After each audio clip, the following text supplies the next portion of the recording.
तुम्ही ऐकता आहात, जिथे गोष्टी फक्त सांगितल्या जात नाही, त्या जगवल्या जातात.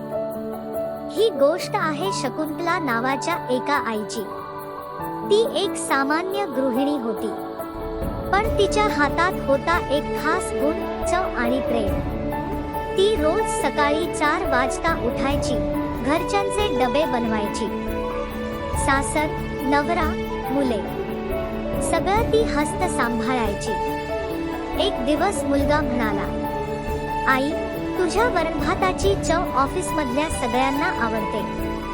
त्या दिवशी तिनं ठरवलं, माझ्या हातची चव जर लोकांना आवडते, तर मी व्यवसाय का करू नये. सुरुवात झाली फक्त 2 डब्यांनी. हळूहळू ग्राहक वाढले. आज ती रोज 30 डबे पोचवते. ती अजूनही तेच वरणभात करते, पण आता ती एक उद्योजिका आहे. तिच्याकडे मोठं स्वप्न नव्हतं, पण तिचं काम मनापासून होतं.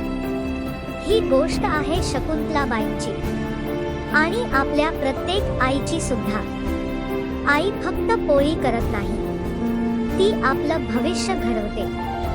तुम्ही ऐकलं, जिथे प्रत्येक आवाजामागे असते एक गोष्ट.